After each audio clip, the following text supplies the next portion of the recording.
It was the kind of town where nothing bad ever happened, until it did. On a warm September evening, Clara Avery, wife of one of Maple Falls' wealthiest men, walked out of a glittering charity gala and was never seen again. What began as whispers of a missing person soon unraveled into a chilling tale of money, betrayal, and secrets buried deep in the shadows. Tonight, we'll step inside the life of Clara Avery, the glamorous socialite who vanished without a trace. We'll follow the frantic search, the rumors that divided her small town, and the shocking evidence that pointed to more than just a disappearance. By the end of this episode, one thing will be clear: Maple Falls would never be the same. Maple Falls, Pennsylvania. A postcard-perfect town with tree-lined streets, white church steeples, and a main street that looked pulled straight out of an old Norman Rockwell painting. People here left their doors unlocked. Kids played until the street lights flickered on. But there was one house everyone talked about, the Avery estate. Built on the highest ridge overlooking the town, the mansion was more fortress than home. Black iron gates, rolling lawns, tennis courts, and a fountain that sprayed year-round. It was the seat of Richard Avery, Maple Falls' billionaire grocery chain tycoon. To many, Richard was Maple Falls, powerful, polished, untouchable. And by his side was Clara. Clara Avery was 37, strikingly beautiful, and the epitome of small-town royalty. Always in the society pages, always perfectly dressed, always smiling. But those who knew her, really knew her, whispered about a sadness that lingered in her eyes, like a woman living a life that wasn't quite hers. On the night of September 9, 2017, Clara was radiant in a navy evening gown at the Maple Falls Country Club Charity Gala. The event raised millions for local schools and hospitals, and Clara was the star. Guests recalled her laughing, making speeches, clinking glasses. But at precisely 11:12 p.m., surveillance cameras caught her stepping out of the ballroom, phone in hand, her smile gone. She walked into the cool night air and into silence. By morning, she was gone. At 7:30 a.m., Clara's housekeeper, Rosa, arrived at the Avery estate. What she found unsettled her.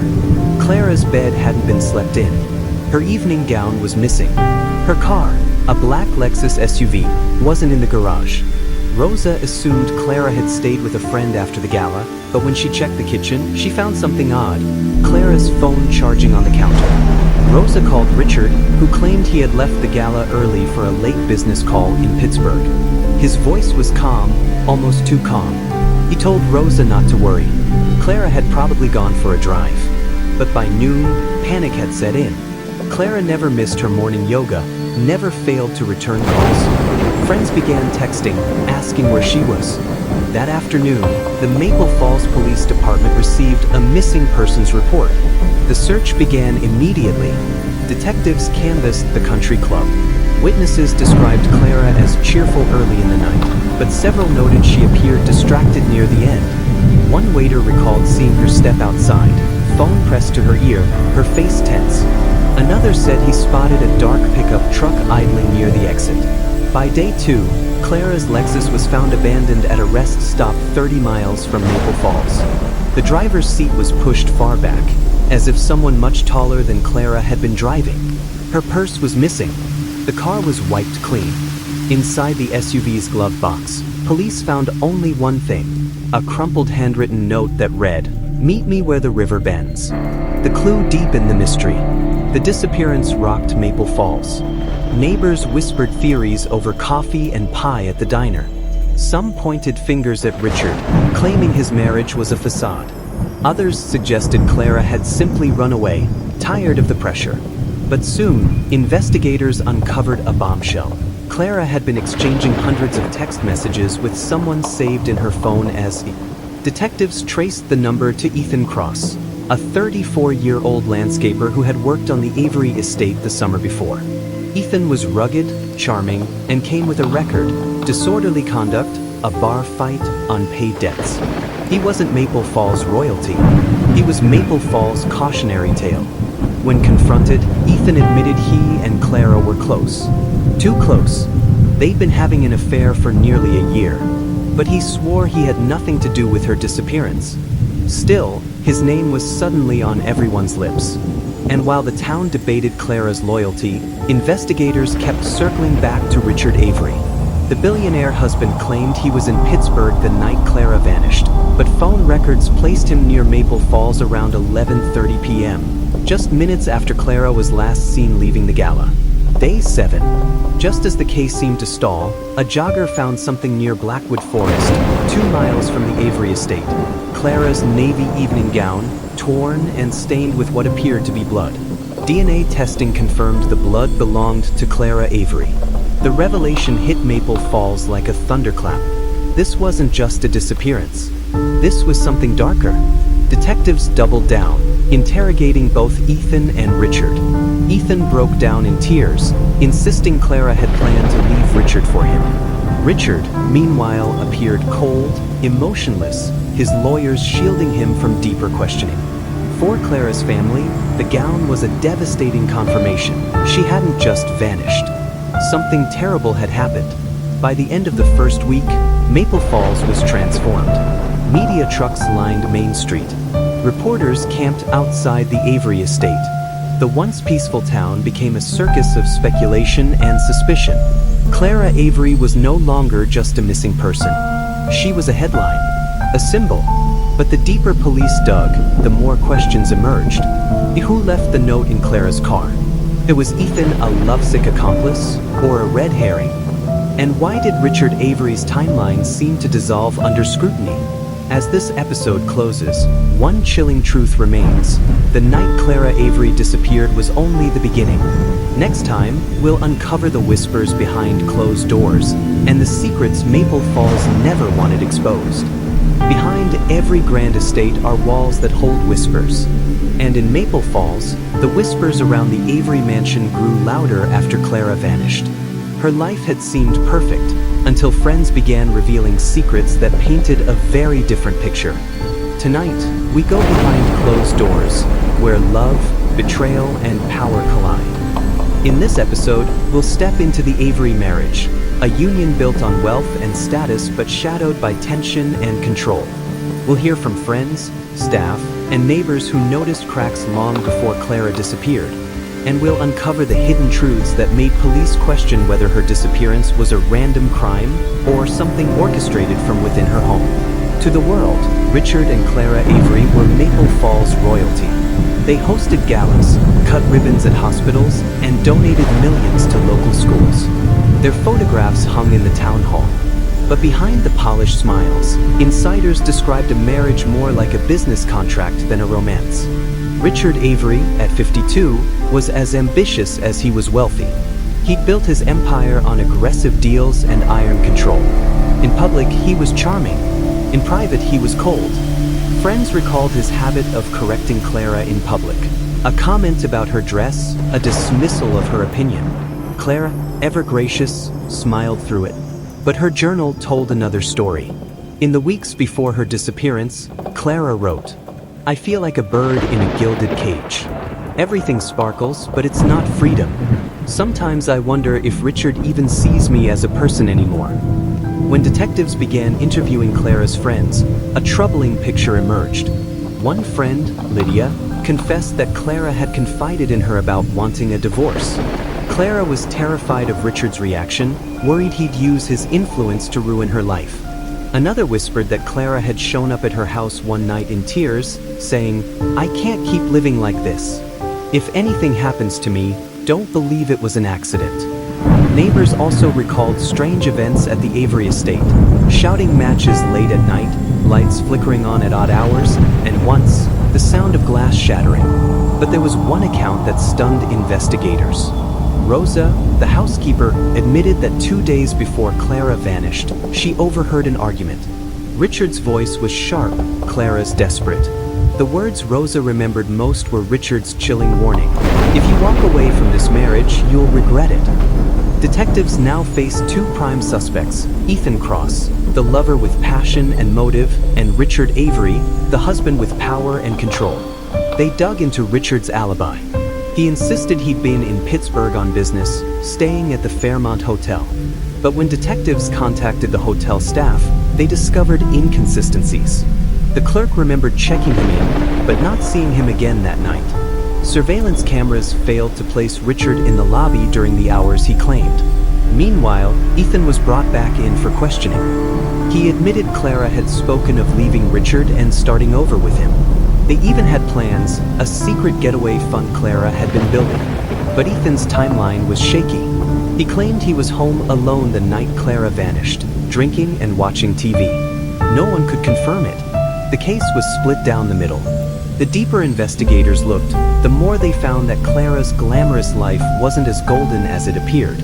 Financial records revealed Clara had moved nearly $150,000 into a hidden account under her maiden name. She'd also quietly hired a divorce attorney in Philadelphia. Yet, the attorney said Clara canceled her last appointment, leaving him uneasy. Detectives also uncovered tension in Richard's empire. Whispers of financial strain, lawsuits brewing, and the possibility that Clara's divorce could damage his empire. The timing of her disappearance suddenly looked less like coincidence and more like desperation. But then came a strange discovery. Clara's bracelet, a diamond piece Richard had given her on their 10th anniversary, was found in Ethan's truck. He swore Clara left it there during a drive weeks earlier. But to police, it was damning. The town was divided. Some believed Ethan, the reckless lover, had snapped. Others believed Richard, the powerful husband, had silenced his wife before she could ruin him.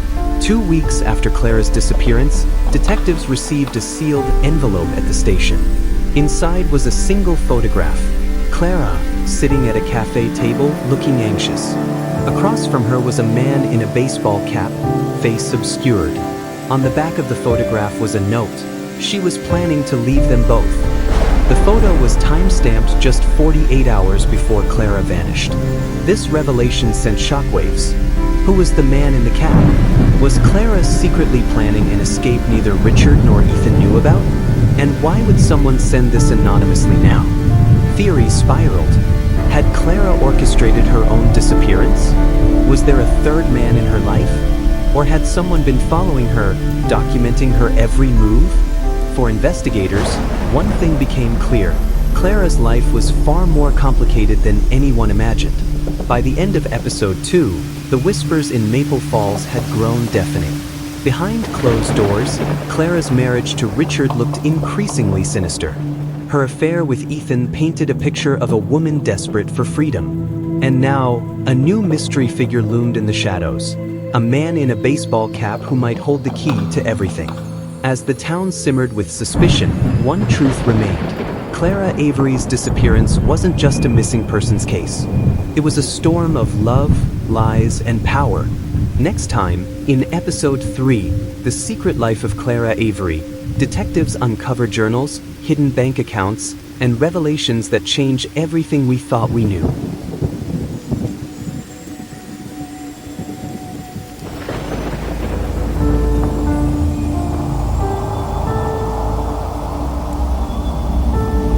The world knew Clara Avery as the glamorous wife of Maple Falls billionaire.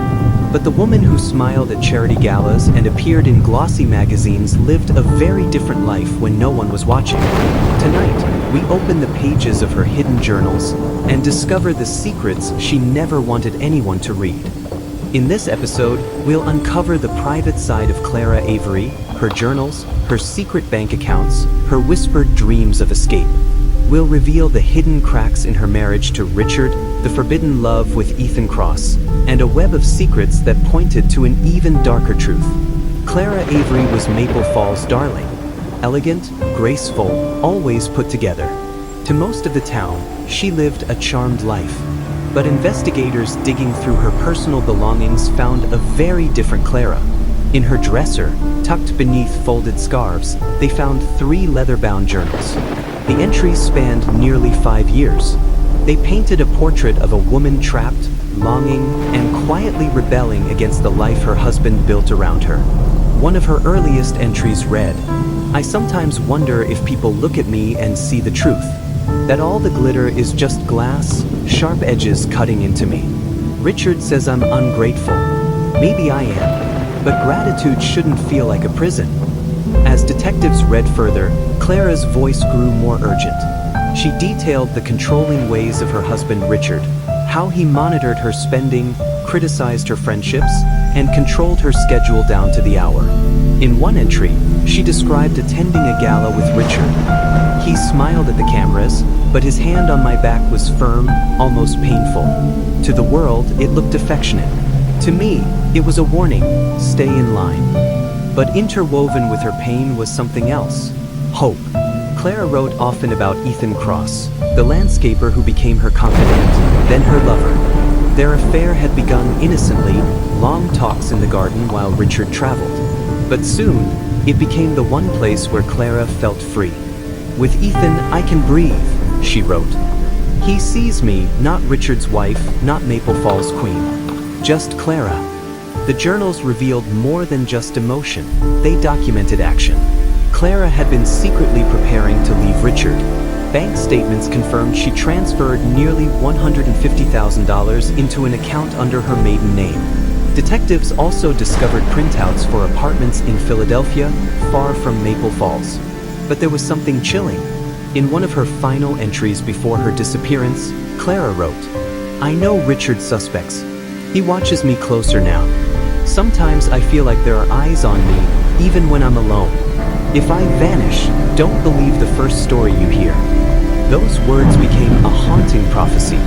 As detectives dug deeper, they noticed entries about more than Richard and Ethan. Clara wrote cryptically about meeting someone new in Philadelphia. She never used his name, only referred to him as the Escape. One passage read, "He understands what freedom looks like. He says he can help me start over.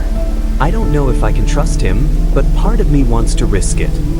Who was this man? Was Clara planning to leave both Richard and Ethan behind?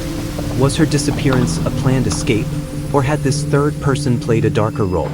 The discovery of a mystery figure, combined with the anonymous photograph of Clara meeting a man in a baseball cap, revealed in episode 2, only deepened the confusion. Among Clara's belongings, detectives found a sealed letter addressed to her sister, never mailed. Inside, Clara confessed, "If you are reading this, I didn't make it out. I tried to be brave, but the cage was stronger than me. Tell the world I was more than Richard's wife. Tell them I wanted freedom, even if it killed me." The letter sent shockwaves through her family.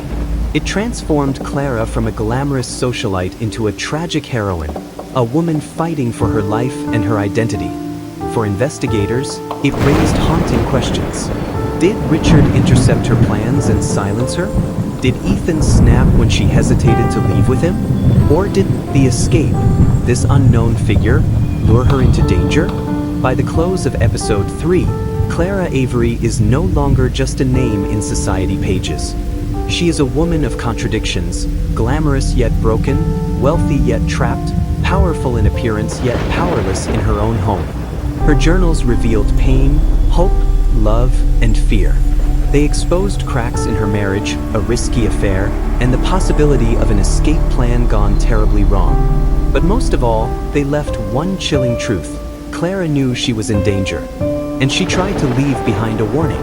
Ethan Cross steps into the spotlight, and the line between passion and obsession begins to blur. Every secret has two sides. To Clara, Ethan Cross was freedom, a man who gave her laughter, hope, and a way out.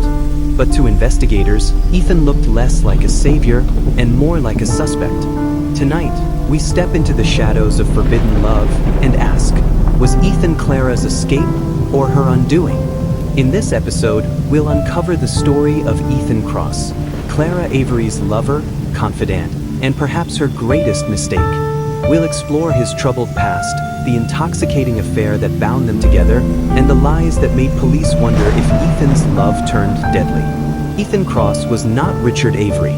He wasn't polished, powerful, or wealthy. At 34, Ethan worked as a landscaper, earning enough to get by but never enough to get ahead. He lived in a small rented house on the outskirts of Maple Falls, drove an old Ford truck, and had a reputation for trouble. Bar fights, late-night arguments, a criminal record of minor offenses. But for all his flaws, people described Ethan as magnetic. He had a smile that disarmed, a laugh that carried, and an easy way of listening, really listening, that made people feel seen. That's how Clara fell into his orbit. They met when Ethan's crew was hired to redesign the gardens at the Avery estate. Clara often lingered outside, asking questions, offering lemonade, laughing at his stories. What began as casual banter became secret conversations. What began as glances turned into touches. And soon, the lonely wife and the rough-edged landscaper became lovers. Clara's journals revealed how intoxicating the affair was. "With Ethan, I feel alive," she wrote. "Every kiss is reckless, every touch a rebellion. For once, I'm not Richard's wife. I'm just Clara." But for Ethan, the affair wasn't just passion. It was possession.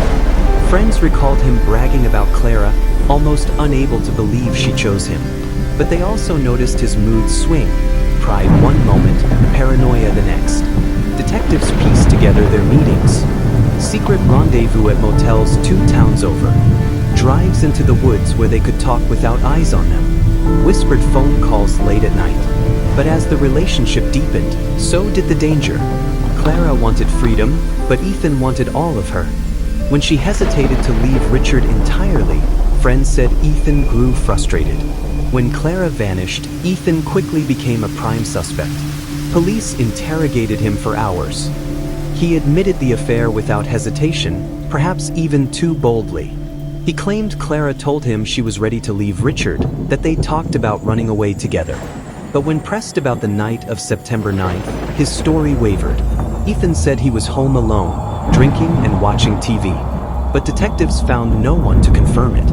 No receipts, no calls, no texts. Just hi.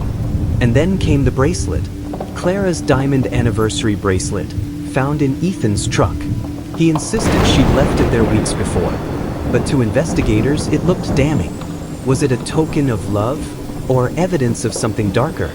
The more police looked at Ethan, the more contradictions they found.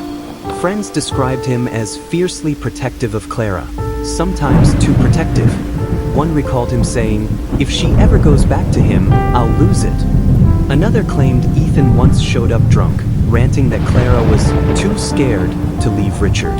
Detectives discovered Ethan had Googled how to disappear without a trace on his home computer.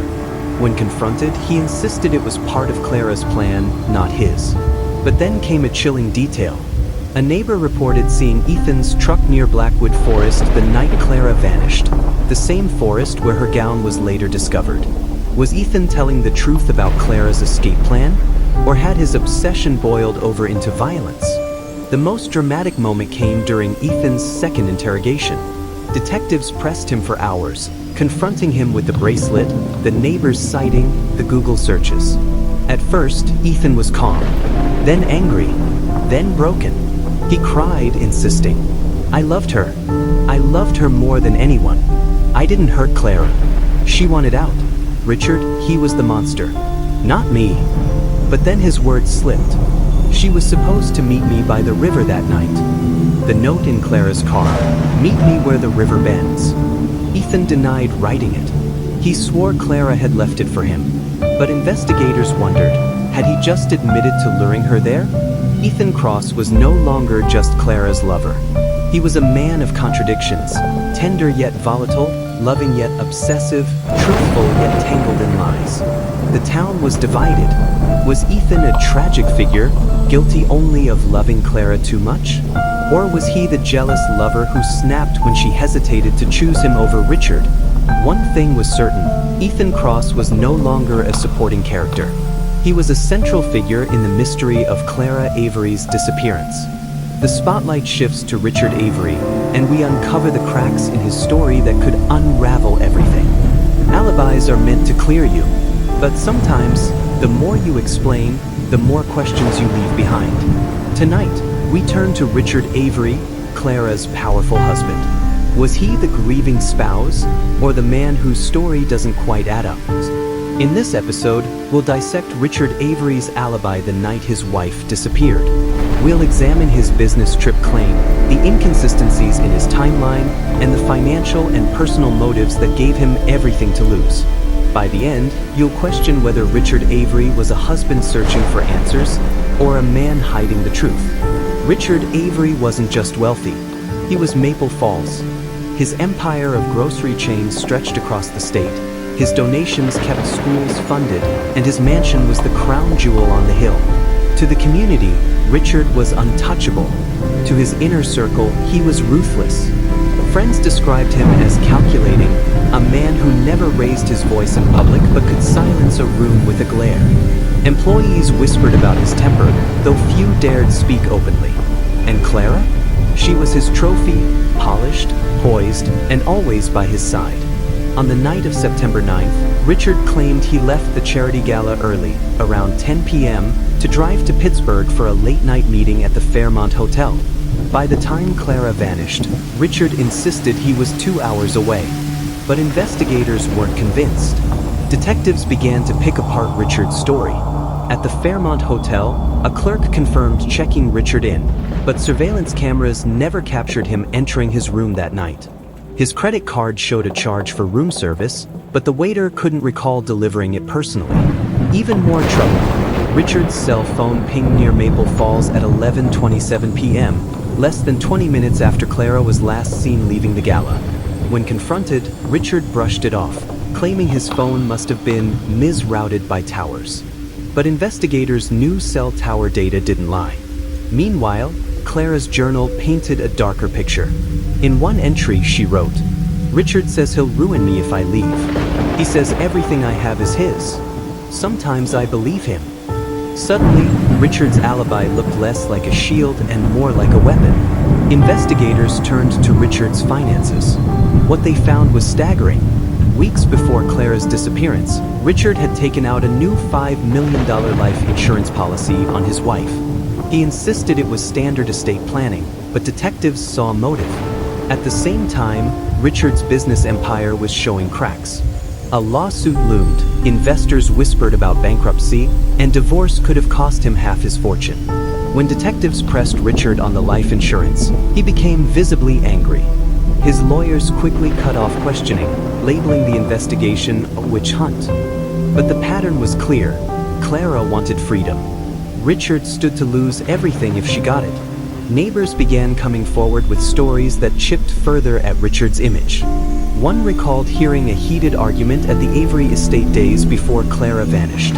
Another claimed they saw Richard's car near Blackwood Forest late that night, though Richard denied it. And then there was Rosa, the housekeeper. She confessed that 2 days before the gala, she overheard Richard say to Clara, "If you walk away, you'll regret it." To investigators, it sounded less like a husband's frustration and more like a threat. But Richard wasn't just powerful in business.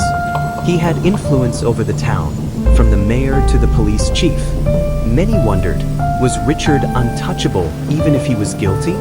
The turning point came when investigators obtained a warrant to search Richard's private office. Hidden behind a painting was a steel safe.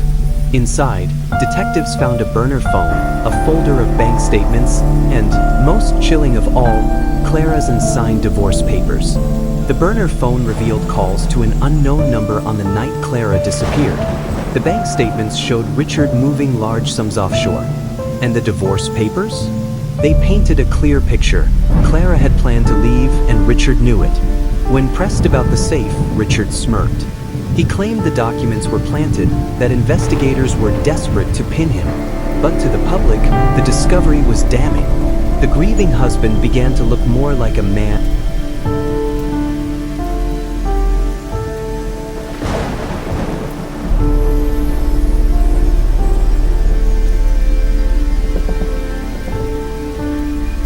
They thought they had found Clara. They thought the search was over. But when investigators unearthed the grave in Blackwood Forest, the truth was even more disturbing. The body inside wasn't Clara Avery. It was someone else, someone who had been missing for decades. In this episode, we'll uncover how a shocking discovery in Blackwood Forest turned Clara Avery's disappearance into something far bigger. We'll explore the identity of the remains, what it revealed about Maple Falls' dark past, and how one unsolved mystery suddenly collided with another. September 28, 2017. Nearly 3 weeks into the search for Clara, a cadaver dog alerted investigators to a disturbed patch of ground deep in Blackwood Forest. It was a shallow grave, covered hastily with soil and leaves. The entire town held its breath. the media reported a possible breakthrough. Clara's family prepared for the worst. But when the coroner examined the remains, shockwaves rippled through Maple Falls. The bones didn't belong to Clara. They belonged to a woman who had vanished more than 30 years earlier. The victim was identified as Marjorie Flynn, a 22-year-old waitress from Maple Falls who disappeared in 1985. At the time, police believed she had run away, leaving behind debts and heartbreak. But her family always insisted otherwise. Now, 3 decades later, Marjorie's body was found in the same woods where Clara's gown and bracelet had turned up. The revelation raised chilling questions. Was Blackwood Forest a dumping ground for killers? Were Clara and Marjorie victims of the same predator, separated by decades? Or was it coincidence, Clara's case drawing investigators to a long-buried secret? Detectives reopened Marjorie Flynn's cold case. Old files revealed striking similarities to Clara's disappearance. Marjorie was last seen leaving her job late at night, walking toward the edge of town. Witnesses reported seeing her talking to a man in a dark pickup truck. Her family recalled she had been secretly dating someone older, wealthier, and married. The parallels were undeniable. As investigators dug deeper, they discovered something even more unsettling. The married man Marjorie was rumored to be involved with in the 1980s was a young Richard Avery. Back then, Richard was just beginning to build his empire. He was engaged to Clara's older cousin, a match that cemented his social status in Maple Falls. But whispers swirled that Richard had a fling with Marjorie, the waitress from the diner where he met with investors. When Marjorie disappeared, Richard was never questioned. His wealth and connections shielded him. But now, with her body unearthed in Blackwood Forest, the past was clawing its way into the present. Detectives pressed Richard about Marjorie. He denied ever knowing her. But witnesses from the 1980s came forward, remembering Richard's presence at the diner and Marjorie's excitement about a wealthy man who promised to take her away. The walls around Richard Avery were closing in. For Clara's family, the discovery was devastating. Not only was Clara still missing, but now it seemed her disappearance was part of something far darker. If Richard had silenced Marjorie in 1985 to protect his reputation, had he done the same to Clara 30 years later to protect his empire? The media ran with the theory. Headlines blared, "Maple Falls Killer," and "From Marjorie Flynn to Clara Avery, a billionaire's dark trail." The pressure mounted. Protesters gathered outside the Avery estate. For the first time, Richard's public image began to crack. And investigators found another haunting clue. DNA under Marjorie's fingernails, preserved for decades, partially matched Richard Avery's distant relatives. The science wasn't definitive, but it was enough to keep suspicion burning. By the end of episode 7, the case of Clara Avery was no longer just about one woman. It had become a generational mystery, linking Clara's disappearance to the decades-old murder of Marjorie Flynn. For investigators, the question was no longer just what happened to Clara, but how many secrets has Richard Avery buried in Blackwood Forest? And for Maple Falls, the past and present had collided in a way no one could ignore. Next time, in episode 8, The Media Circus, the case explodes onto the national stage as reporters, television crews, and armchair detectives descend on Maple Falls, changing the investigation forever. Some crimes stay quiet. This one couldn't. When Clara Avery vanished and another woman's body was unearthed in Blackwood Forest, the story spread like wildfire. Soon, Maple Falls wasn't just a town with secrets. It was the stage of America's newest true crime obsession. In this episode, we'll see how Clara Avery's case spiraled into the national spotlight. From 24-hour news coverage to internet sleuths, we'll explore how media pressure shifted the investigation, turned neighbors into suspects, and transformed Maple Falls into a circus of speculation. October 2017. 3 weeks after Clara Avery vanished, Maple Falls was unrecognizable. The quiet town of 14,000 residents now hosted dozens of satellite trucks, reporters, and camera crews camped outside the police station and the Avery estate. News anchors called it the case of the billionaire's wife. Clara's face was everywhere, on nightly broadcasts, in glossy magazines, plastered across social media. The discovery of Marjorie Flynn's body only added fuel. Suddenly, this wasn't just about one missing woman. It was about a town haunted by its past, a powerful man with skeletons in his closet, and a story America couldn't look away from. The media frenzy put Maple Falls under a magnifying glass. Ordinary residents found themselves interrogated on live TV. The diner where Marjorie once worked was flooded with journalists asking about the mystery billionaire affair. Neighbors who once whispered behind closed doors now sold their stories to tabloids. Some painted Richard Avery as an abuser. Others claimed Ethan Cross had a violent streak. Still others hinted Clara had been planning to fake her disappearance all along. The town fractured under the glare. Families stopped speaking. Friendships ended. And Maple Falls learned that when the cameras arrive, truth is often the first casualty. Inside the Maple Falls Police Department, detectives struggled to keep control. Every move they made was scrutinized. Every leak became headline news. The FBI, already assisting, tightened its grip, worried local officers were cracking under pressure. They released a statement urging the public not to jump to conclusions, but the damage was done. Ethan Cross was hounded by reporters outside his small home. He shouted at them, threw a beer can once, and those images looped endlessly on national television. Overnight, Ethan was branded the violent lover. Richard Avery, meanwhile, hired a team of high-powered attorneys and PR strategists. He sat for carefully staged interviews, presenting himself as a grieving husband under siege. But the media wasn't buying it. Pundits dissected his every word, pointing out his lack of visible emotion, his evasive answers. He became the cold billionaire husband. And Clara? Clara's image became a battlefield. Was she a victim? A runaway? Or a woman tangled in secrets too dark to survive? While the media swarmed Maple Falls, another force surged online: armchair detectives. On Reddit, Facebook, and YouTube, thousands of people dissected every piece of evidence. They zoomed into blurry photos of the Avery mansion gates, speculated about Ethan's truck, and debated the mysterious man in the baseball cap from the cafe photograph. One viral thread claimed Clara staged her own disappearance, pointing to her journals about escape and her secret bank account. Another argued she was the victim of a serial predator tied to Marjorie Flynn's death. Conspiracy theories exploded. Was Richard connected to organized crime? Was Ethan part of a cult? Was Maple Falls hiding a network of secrets? The noise became deafening, and investigators struggled to separate credible leads from the chaos. In the middle of the frenzy, Clara's family stepped forward. At a tearful press conference, her sister read a statement. Clara was more than a headline. She was a daughter, a sister, a friend. Please stop tearing her apart in your theories. Please remember she is a person, not a story. The plea touched hearts across the nation, but it also backfired. Tabloids twisted the words into speculation that Clara's family doubted Richard, fueling more gossip. For the Averys, grief became public spectacle. And for investigators, the emotional storm made their work harder than ever.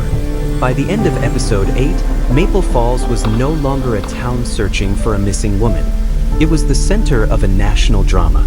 Clara's disappearance had become a brand, a commodity, a circus. The lines between fact and fiction blurred, and in the noise, the truth risked being lost.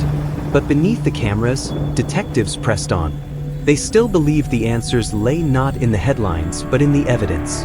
And soon, they would find something that would shift the investigation again. Next time, in episode 9, The Cabin of Secrets, a discovery deep in the woods reveals terrifying evidence that changes everything we thought we knew about Clara's fate. Blackwood Forest had already given up one body, but it wasn't finished. Deeper in the woods, investigators stumbled upon a cabin, abandoned, isolated, and filled with secrets that would twist Clara Avery's case into something darker than anyone imagined. In this episode, we'll follow investigators as they uncover a cabin in Blackwood Forest tied to Clara's disappearance. Inside, they find evidence connecting her to a chilling pattern of victims, and a discovery that changes everything we thought we knew about Maple Falls. October 2017. Weeks into the search, a volunteer team noticed something strange deep inside Blackwood Forest. A narrow dirt track, overgrown with branches, leading away from the main trails. Following it, they found a cabin, old, weathered, and half hidden beneath a canopy of pines. The cabin didn't appear on any official maps. Neighbors claimed they never knew it existed. Its windows were boarded up, its door chained shut. But when investigators forced it open, the air inside was heavy, stale, and filled with secrets. The cabin looked abandoned at first glance. Dust coated the shelves, cobwebs clung to corners. But the deeper investigators searched, the more disturbing it became. In one corner, a rusty bed frame with rotting sheets. In another, an old trunk filled with women's clothing. Dresses, shoes, scarves, none belonging to Clara, but all clearly worn by someone. Pinned to the walls were faded photographs. Women smiling at parties, walking down streets, sitting in diners. Some were locals, easily recognizable. Others, strangers. And then came the most chilling find. A wooden box beneath the floorboards. Inside were personal items, jewelry, watches, and IDs.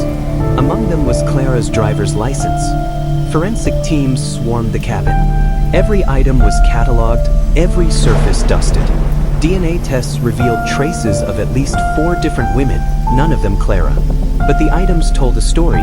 The cabin wasn't just a hiding place. It was a trophy room. Detectives now faced the possibility that Maple Falls wasn't dealing with just one missing woman, or even 2, including Marjorie Flynn. There may have been multiple victims, spanning decades. But whose cabin was it? Some believed it belonged to Victor Hale, a reclusive hunter who once lived on the outskirts of town and disappeared in the early 2000s. Others pointed back to Richard Avery, arguing that his wealth and influence allowed him to hide even the most grotesque secrets in plain sight. Among the cabin's most disturbing contents were the photographs, dozens of them taken without the women's knowledge. Some showed women shopping, others entering homes, still others standing at windows, unaware they were being watched. One photo stood out above all others. Clara Avery, sitting outside a cafe, her hand resting nervously on a cup of coffee. Across from her sat the man in the baseball cap, the same photo that had been anonymously sent to police weeks earlier. This wasn't coincidence. Whoever controlled the cabin had been following Clara, watching her, collecting her. But on the 3rd day of the search, investigators returned to the cabin with ground-penetrating radar. What they found made their blood run cold. Beneath the cabin floor was a hidden room. The trapdoor had been concealed beneath layers of dirt and debris. When they pried it open, the smell hit first: damp, mold, decay. Inside the room were restraints bolted to the walls, a stained mattress, and carvings etched into the wood. Names, initials, dates. Some were decades old. One date matched the night Clara vanished. The room suggested captivity, imprisonment, perhaps torture. For Clara's family, the revelation was unbearable. Did this mean Clara had been held here? Was she still alive when investigators searched the forest weeks earlier? The possibility was more horrifying than any answer. The case of Clara Avery was no longer just about a missing woman or a jealous lover. The discovery of the cabin suggested something bigger, darker, and far more terrifying. The town that once believed it knew its shadows now faced the possibility of a serial predator operating in its midst. And the question that haunted everyone was simple: who built the cabin of secrets? Next time, as the evidence mounts, prosecutors focus on the lover, turning him into the prime suspect in a courtroom battle that shocks Maple Falls.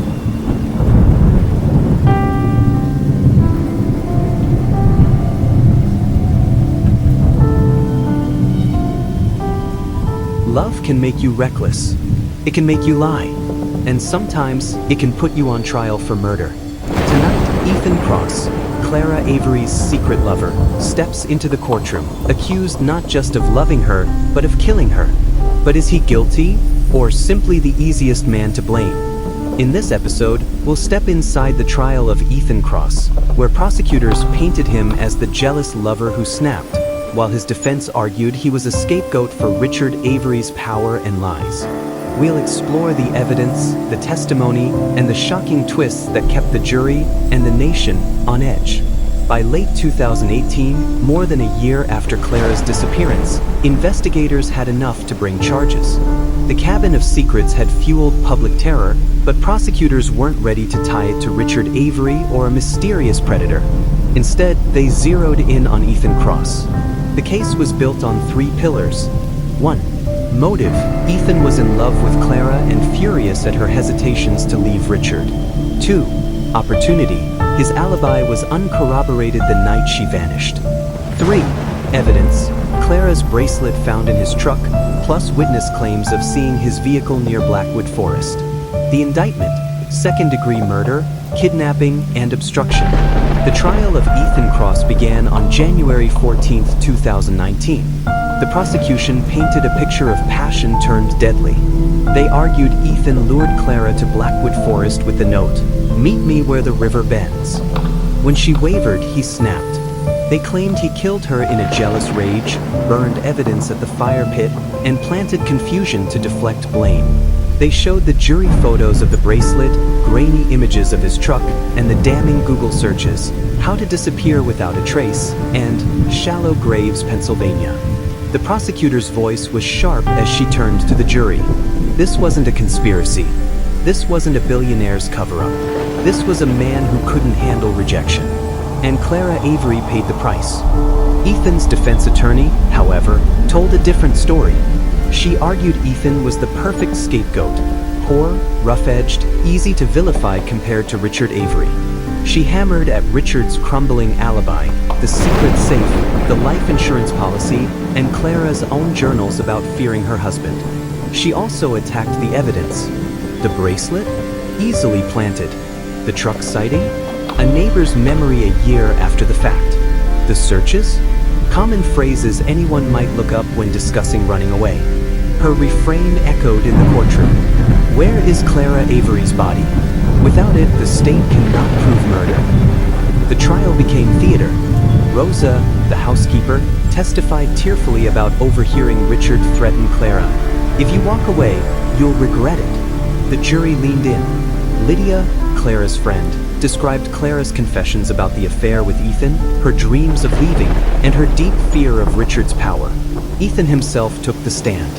Nervous, hands shaking, he swore, "I loved Clara. I didn't kill her. She was planning to leave him, not me."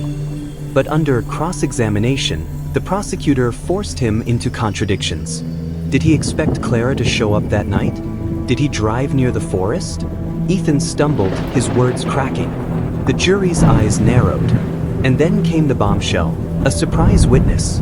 A former maintenance worker from the Avery estate testified that weeks before Clara vanished, he saw Richard arguing violently with Clara by the pool. According to him, Richard shoved Clara, shouting, "You'll never ruin me." The courtroom gasped. The defense smiled. The prosecution objected, but the judge allowed it. For a moment, suspicion shifted away from Ethan. The shadow of Richard Avery loomed larger than ever. After weeks of testimony, fiery arguments, and emotional breakdowns, the jury deliberated for 4 days. In the end, Ethan Cross was found guilty of obstruction for lying to police, but not guilty of murder. The jury said the state failed to prove Clara's death beyond a reasonable doubt without her body. The verdict split the nation. Some saw it as justice. Others saw it as failure. And Clara? She was still missing. For Maple Falls, the trial ended not with closure, but with more questions. Richard Avery's world begins to unravel as investigators return to the husband who may have been hiding in plain sight all along. Money builds empires, but shadows live inside them. And when the walls of Richard Avery's world began to crack, Maple Falls discovered that the man they once saw as untouchable wasn't just a grieving husband. He was a man whose empire was built on lies, and whose shadow might finally reveal the truth about Clara Avery. In this episode, we'll peel back the glossy layers of Richard Avery's empire and step into a courtroom where his wealth and influence no longer shield him. We'll see his fortune crumble, his secrets exposed, and his shadow grow darker as investigators build their strongest case yet. January 2019. The trial of Ethan Cross ended in a shock. Guilty of obstruction, but not guilty of Clara's murder. The verdict left the town divided. But in one way, it united suspicion. If Ethan wasn't Clara's killer, then the shadow of Richard Avery loomed larger than ever. Richard thought the trial had cleared him. Instead, it made him the center of renewed scrutiny. The media, hungry after Ethan's courtroom spectacle, now turned its cameras back to Richard. Headlines screamed, "The husband's secrets," and "Is Maple Falls billionaire next?" Behind the iron gates of the Avery estate, Richard retreated. But outside, his empire was collapsing. For years, Richard's grocery chain was the pride of Pennsylvania. But whispers of lawsuits and financial strain grew louder. Now, under the spotlight of Clara's disappearance, creditors pulled back, investors fled, and board members began resigning. Detectives dug into his finances, uncovering offshore accounts, shell companies, and a trail of questionable deals. One by one, Richard's shields were stripped away. And then came the life insurance policy, the $5 million he had taken out on Clara just weeks before her disappearance. It no longer looked like estate planning. It looked like motive. Public opinion shifted. The billionaire wasn't Maple Falls' savior anymore. He was its suspect. By mid-2019, investigators had a case. Motive: divorce would cost him half his fortune. Clara's disappearance solved that problem. Opportunity: phone records placed him near Maple Falls, not Pittsburgh, the night she vanished. Evidence: Clara's journals, the threats overheard by the housekeeper, the safe with unsigned divorce papers. Prosecutors argued Richard was cornered. Clara planned to leave him, and his empire was on the verge of collapse. In their theory, Richard silenced Clara to save both his fortune and his pride. But Richard had his own defense: money, power, and an army of lawyers. October 2019. The trial of Richard Avery began. The courthouse in Harrisburg overflowed with reporters, protesters, and spectators.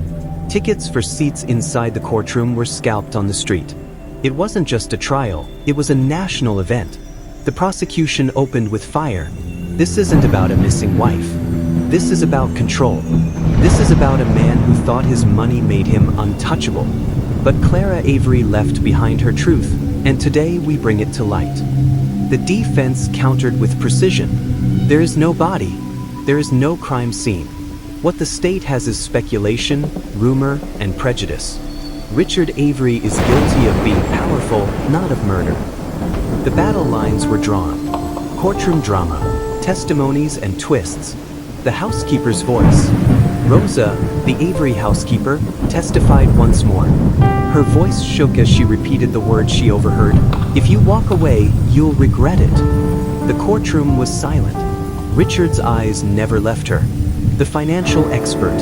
A forensic accountant detailed Richard's offshore accounts and the timing of the life insurance. His calm testimony painted a man moving pieces to protect himself and possibly erase his wife. Clara's sister. Tears streaming, she read the letter Clara never mailed. "If you are reading this, I didn't make it out." The jury listened, faces grave. Richard takes the stand. Against his lawyer's advice, Richard insisted on testifying. He portrayed himself as a victim of hysteria, a man punished for being rich. But under cross-examination, cracks formed. When asked why Clara's divorce papers were in his safe, Richard snapped. "Because she didn't mean it. She was mine." The courtroom gasped. His lawyers buried their faces in their hands. The turning point came with a surprise piece of evidence. Detectives had recovered partial DNA under Clara's fingernails, preserved from the gown found in Blackwood Forest. Technology, updated since the early stages of the case, revealed a match: Richard Avery. The defense scrambled, suggesting contamination, but the impact was devastating. Clara had fought back, and she had left her mark. Gasps filled the courtroom. For the first time, Richard Avery looked shaken. Richard Avery's empire was in ruins. His grocery chain collapsed. His mansion was surrounded by protesters. And in court, the jury prepared to decide whether the billionaire was a grieving husband or a calculating killer. The shadow of Richard Avery stretched across Maple Falls, darker and longer than ever. Every empire hides a vault. And inside Richard Avery's vault, the last place he thought anyone would look, lay the secret that could finally end the mystery of Clara Avery. Tonight, we open the safe, and with it, the darkest chapter of Maple Falls. In this episode, we'll uncover the hidden contents of Richard Avery's private safe, documents, recordings, and evidence that tie together decades of lies. We'll reveal the chilling truth about his marriage, his finances, and his possible connection to not just Clara's disappearance, but to other women who vanished long before her. The trial had already battered Richard's carefully crafted image. His angry outburst on the stand, "She was mine," and the DNA match from Clara's gown had painted him not as a grieving husband, but as a man capable of violence. But prosecutors knew juries needed more than words and emotions. They needed something that tied Richard directly to Clara's fate. Enter the second safe. Detectives had long suspected Richard held more secrets than what they'd found in his office: the burner phone, the offshore accounts, the unsigned divorce papers. Through subpoenas, forensic accountants traced rental payments for a downtown Harrisburg storage unit, leased under a shell company connected to Richard's business. Inside the unit was a steel safe, nearly 6 feet tall, weighing hundreds of pounds. And when it was finally opened, it told a story Richard could never explain away. The contents were staggering. Photographs, hundreds of them neatly organized in envelopes. Many were of Clara, captured in candid moments, walking to her car, sitting at the cafe, even stepping out of her yoga studio. They weren't taken by paparazzi. They were surveillance shots. Audio recordings, dozens of cassette tapes and digital files, labeled with dates stretching back nearly 2 decades. On one tape, Clara's voice could be heard arguing, "I can't live like this, Richard. You don't own me." His cold reply followed, "You'll never leave me. Not alive." Documents, a ledger of payments to private investigators, some dating back to the 1980s. One investigator's file contained surveillance notes not just on Clara, but on Marjorie Flynn, the young waitress found dead in Blackwood Forest. Jewelry box. Inside were women's personal items, rings, necklaces, and one bracelet belonging to Clara. Prosecutors would later call it a trophy box. The safe connected Richard not only to Clara's disappearance, but also to Marjorie Flynn and possibly others. The pattern emerges. The FBI descended on the evidence. Forensic experts authenticated the photographs, confirming they were taken over years, some with expensive surveillance equipment. The recordings were even worse. On several tapes, Richard's voice seethed with rage. "If you embarrass me again, I'll bury you like the rest." That phrase, "like the rest," sent investigators spiraling. Who were the rest? Cold case detectives reopened files of at least 4 missing women from counties where Richard's stores operated. All young, all last seen near Maple Falls. Was Richard Avery not just a controlling husband, but a serial predator hiding behind wealth and status? The confession on tape. The most damning piece of evidence was buried on a digital file, time-stamped just days before Clara's disappearance. On it, Clara's voice trembled. "If you hurt me, they'll know. I've told people the truth." Richard's voice cut through, calm but venomous. "No one will ever believe them. No one will ever believe you. By the time they realize, you'll be gone." It wasn't an outright confession, but in the courtroom, it landed like one. Prosecutors now argued not only that Richard killed Clara, but that he had orchestrated the silencing of women for decades.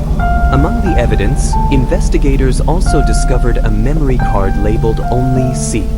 On it was a short video clip, shaky, clearly filmed on Clara's phone. In it, she spoke directly to the camera. "If you're seeing this, it means something happened. Richard is watching me, following me. If I vanish, he did it. Please, don't let him win." The courtroom wept when it was played. Jurors shifted uncomfortably. Even Richard's lawyers looked shaken. For Clara's family, it was both validation and devastation. She had tried to leave a trail, She had tried to speak from beyond the grave. The defense tried desperately to discredit the evidence. They claimed the tapes were fabricated, the photographs manipulated, the safe planted by enemies seeking to destroy Richard's empire. But the more they argued, the more desperate they looked. When prosecutors displayed the ledger connecting Richard to Marjorie Flynn, the jury's faces hardened. When they played Clara's final video, even the defense's star expert admitted its metadata confirmed authenticity. Richard sat stone-faced, but the shadow he had once controlled now devoured him. Richard Avery's empire wasn't just cracked, it was obliterated. The safe had revealed surveillance, recordings, payments, trophies, and Clara's final words. The shadow of suspicion was no longer just suspicion. It was a mountain of evidence. For Maple Falls, the myth of the untouchable billionaire was gone. In its place stood a predator, cornered at last.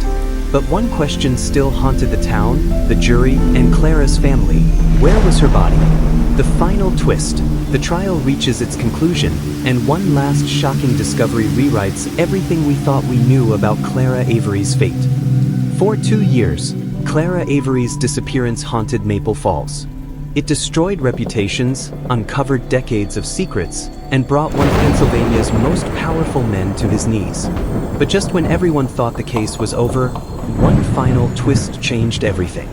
Tonight, we close the file, but the answers may just be more than the questions. In this finale, we'll take you inside the final days of Richard Avery's trial, the shocking verdict, and the last-minute discovery that turned the case upside down. We'll reveal what really happened to Clara Avery and why the truth left Maple Falls more unsettled than ever. By March 2020, Richard Avery's trial had stretched on for months. His empire was gone, his fortune drained, his safe full of secrets laid bare for the world to see. The prosecution rested its case with Clara's haunting video message, her voice trembling, "If I vanish, he did it." The defense fought desperately, but momentum had shifted. The jury prepared for deliberation. The town prepared for closure. But closure wasn't coming. Not yet. For 5 days, the jury deliberated.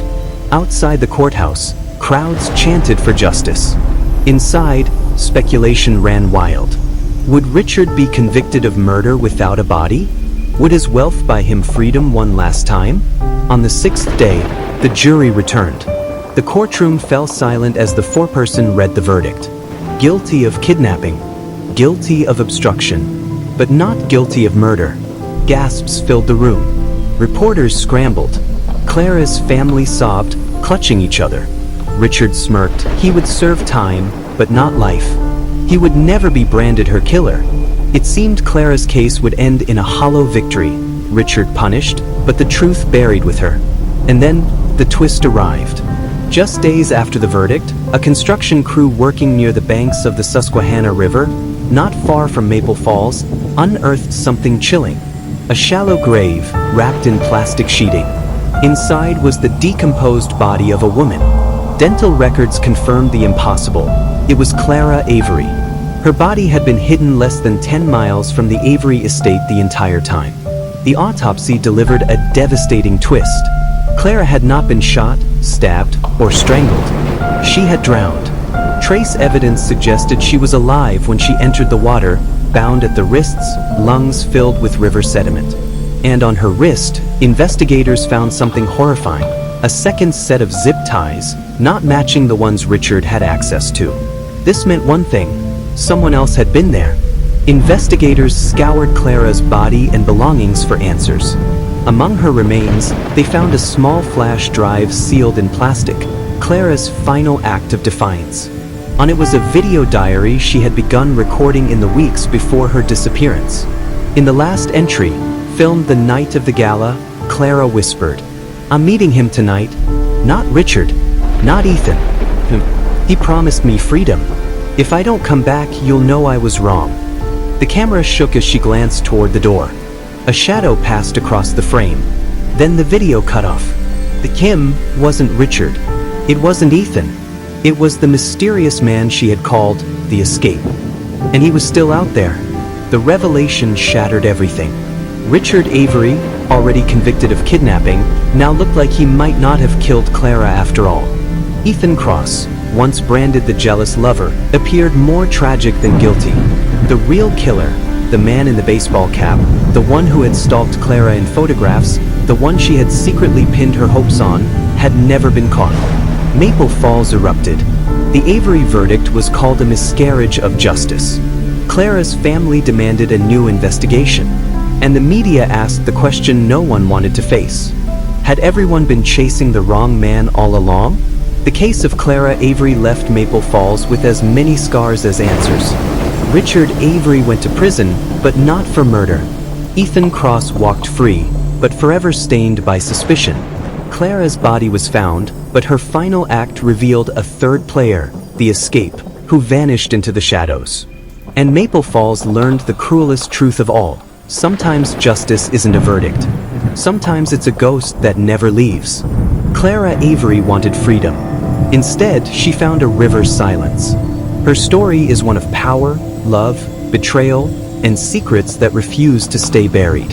And while Richard Avery sits behind bars, the man Clara trusted with her escape still walks free.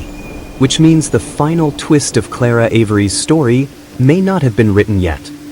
Who was he really?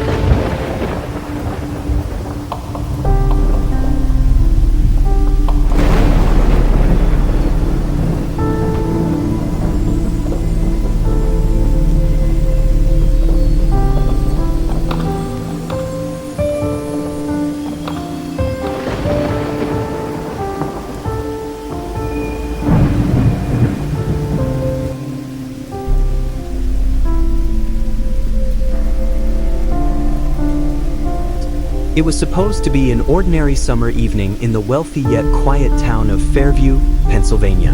But by dawn, America would be gripped by headlines: billionaire's wife missing without a trace. A woman who seemed to have everything, money, status, a picture-perfect marriage, vanished into the night. But behind the Whitmore mansion's iron gates lay secrets darker than anyone could imagine. In this episode, we'll dive deep into the disappearance of Eleanor Whitmore, the glamorous wife of local billionaire Daniel Whitmore. Was it a random act of violence? A kidnapping gone wrong? Or something far more sinister? As investigators peeled back the layers of Eleanor's life, they uncovered hidden affairs, broken trust, and a shocking suspect no one saw coming.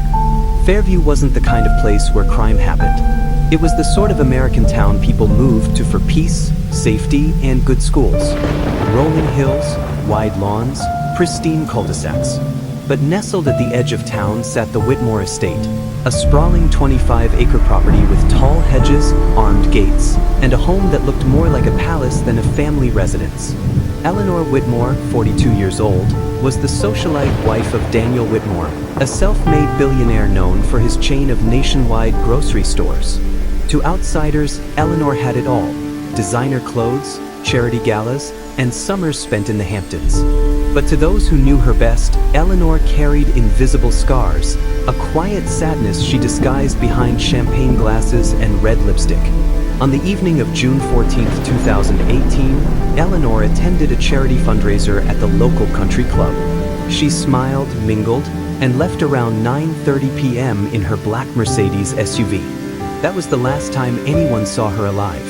By the next morning, Eleanor's housekeeper noticed her bed had not been slept in. Her car was missing from the garage. At first, Daniel claimed his wife had taken a spontaneous trip, but as hours stretched into a full day, panic set in. The Fairview Police Department launched an immediate investigation. Roadblocks went up, helicopters scoured the nearby woods. Within 48 hours, the FBI was called in, treating Eleanor's case as a high-profile disappearance. Neighbors began whispering. Some recalled seeing a strange dark pickup truck parked near the Whitmore gates around the time Eleanor drove home. Others mentioned hearing muffled shouting from the estate late that night. The media descended, painting Eleanor as a missing billionaire's wife, and soon, her face was on every television screen in America. Detectives dug into Eleanor's personal life. What they found shocked even her closest friends. Phone records revealed that in the weeks leading up to her disappearance, Eleanor had exchanged hundreds of messages with a man named Michael Reeves, a 36-year-old former landscaper who once worked on the Whitmore property. Their texts suggested more than casual friendship. They hinted at an affair. Financial records painted another layer. Eleanor had secretly transferred nearly $200,000 into a private account. Investigators suspected she may have been planning to leave Daniel. But Daniel himself wasn't free from suspicion. His alibi was shaky. He claimed to have been in New York City for business, but hotel staff gave conflicting accounts. And when detectives questioned him, his cold, detached demeanor unsettled them. One officer later remarked, "Most husbands are frantic, desperate for answers. Daniel seemed calculated." As the days turned into weeks, more evidence surfaced. Eleanor's abandoned SUV was found at a rest stop 40 miles away, its driver's seat pushed far back, suggesting a man had been driving. Inside the car lay her cell phone, wiped clean of fingerprints. Then came the discovery that shifted everything: a bloody scarf hidden beneath the back seat. DNA testing confirmed the blood was Eleanor's. Theories swirled. Had Michael Reeves, the secret lover, grown obsessed and kidnapped Eleanor? Or did Daniel, furious at the thought of divorce and financial scandal, orchestrate her disappearance? Or was it truly a random act of violence, an opportunistic abduction that spiraled out of control? The community split into camps. Some rallied behind Daniel, the grieving husband portrayed on TV as stoic and dignified. Others whispered that his empire was built on ruthlessness and that Eleanor had long been trapped in a gilded cage. Detectives soon uncovered another chilling clue. Surveillance footage from a gas station 2 miles from the Whitmore estate showed Eleanor's SUV passing by at 9:47 p.m., minutes after she left the country club. But the driver wasn't Eleanor. The figure behind the wheel appeared broader, taller. For weeks, speculation mounted. Investigators chased dead ends. Every lead seemed to circle back to either Daniel or Michael. But then, a shocking tip blew the case wide open. 3 months after Eleanor's disappearance, a local hunter stumbled upon a shallow grave deep in the Allegheny woods. Inside lay the remains of Eleanor Whitmore. Her body bore signs of blunt force trauma and strangulation. Nearby, buried under leaves, was a silver bracelet engraved with the initials Michael Reeves. Police swiftly arrested Reeves. Under interrogation, he broke down. He admitted he and Eleanor had planned to run away together. But when she hesitated at the last moment, an argument turned violent. He claimed her death was an accident. The town erupted. To many, Reeves was an easy scapegoat, a working-class man tangled in the world of billionaires. But others questioned his story. Could one man really orchestrate such a cover-up? And why did Daniel's inconsistencies never lead to charges? Prosecutors pressed forward. Reeves was convicted of second-degree murder and sentenced to life in prison. But to this day, whispers remain. Some believe Daniel's wealth and influence shielded him from deeper scrutiny. Others argue Reeves acted alone, blinded by obsession. The truth, perhaps, was buried with Eleanor in that lonely grave. Eleanor Whitmore's disappearance shattered the illusion of Fairview's perfect small-town life. Beneath the manicured lawns and charity galas lay secrets of betrayal, power, and tragedy. Her story remains a chilling reminder that money cannot buy happiness, and even in the safest communities, darkness lurks behind closed doors. For some, justice was served with Reeves' conviction. For others, the case still feels unfinished, with unanswered questions echoing through Fairview like ghosts. Backhand index pointing right, what do you think? Was Reeves truly the lone culprit? Or did Daniel Whitmore's shadowy influence erase his involvement from the record? This is the mystery of Crime Files Unsolved.